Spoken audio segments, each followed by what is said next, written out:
तो वो पैसा भी तो उसको लगाना होगा। डॉक्टर साहब, आप सहमत हैं ना अमन जी से?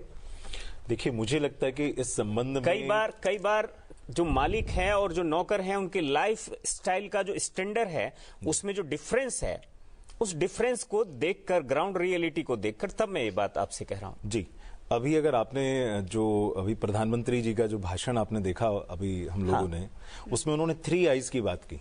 और उसमें अगर पहला आई अगर देखें तो उन्होंने उसकी बात की इंक्लूजन।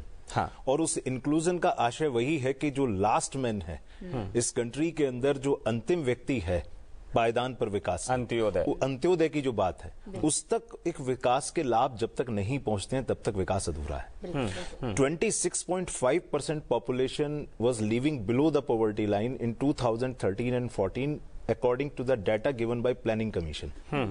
मोंटेक सिंह अहलूवालिया उस समय वाइस प्रेसिडेंट हुआ करते थे, योजना आयोग होता था, जो कि अब नीति आयोग है। उस नीति आयोग या योजना आयोग के अनुसार वो 26.5%, अर्थात उस समय की जनसंख्या के आधार पर हम देखें तो लगभग 32 करोड़ जनसंख्या इस देश की गरीबी रेखा से नीचे। और गरीबी रेखा में सीधा सा अर्थ है जिनको 2 वक्त का सही प्रकार से भोजन भी नहीं मिल पा रहा। अभी 25 करोड़ लोगों को गरीबी रेखा से बाहर निकाला गया है। मैं उसकी तरफ ही आना चाह रहा था कि ये जो कोविड वाला जो काल आया, उस दौरान सरकार ने फ्री जो राशन योजना शुरू की। आप देखें कि अभी कोविड को समाप्त हुए भी 2-2.5 वर्ष से ज्यादा बीत चुका है, लेकिन वो योजना अब भी चल रही है, यानी 25 करोड़ लोगों को ऊपर लेकर रामवीर सर आपके कराती हैं। ये सब प्रयास जो हैं उतनी गति से हैं कि हम कह सकते हैं कि हाँ, हम जो है ठीक है, संकल्प को पूरा करने की दिशा में है। जी, जो विकसित भारत का संकल्प है, देखिए मैंने कहा कि वो कृषि, युवा और महिलाएं, और जो लास्ट जो 25% पॉपुलेशन की हमने बात की, उसको साथ में लिए वो अधूरा है, वो कभी पूरा नहीं हो सकता। इसीलिए सरकार का अब जो विजन डॉक्यूमेंट है वो इन 4 पर फोकस होना शुरू हुआ है, क्योंकि सरकार ने इन सबके महत्व को समझा है। बिल्कुल। और मुझे लगता है कि जो आपने माइक्रो इकोनॉमिक्स की बात की और उसको जो कनेक्ट किया एग्रीकल्चर से, इस देश के अंदर पूरी जो 100% अगर हम देखें एग्रीकल्चर को, अगर हम मान लें 100% है, तो उसका 80% जो है वो स्मॉल और मार्जिनल फार्मर है, यानी छोटे किसान से भी ज्यादा, 80% से ज्यादा है।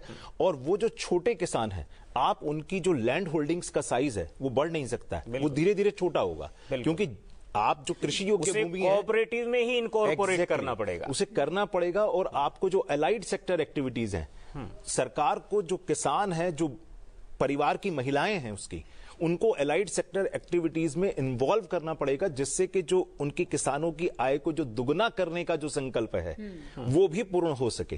क्योंकि वो केवल कृषि के भरोसे, और वो भी कृषि जो मौसम के भरोसे है, वो नहीं हो सकती है। दूसरा, वहां पर जो कृषि आधारित संरचना है, जैसे वहां पर सिंचाई सुविधाओं का विस्तार करना, वहां पर क्रेडिट फैसिलिटीज को बेटर बनाना, ताकि जो लोकल मनी लेंडर है, जो साइट साहूकार महाजन के पंजों में जो किसान फंसा रहता है ऊंची ब्याज दरों के चक्कर में, वो उससे भी बाहर आ सके। और वो किसान जो है शिक्षित होकर के इनोवेशन को अडॉप्ट कर सके, यानी नई टेक्नोलॉजी को अडॉप्ट करके अपनी एग्रीकल्चरल प्रोडक्शन और प्रोडक्टिविटी को इंक्रीज कर सके। जब तक हम इस एस्पेक्ट पर बहुत अच्छे से काम नहीं करेंगे, तब तक हम विकसित भारत 2047 के संकल्प को पूरा नहीं कर पाएंगे।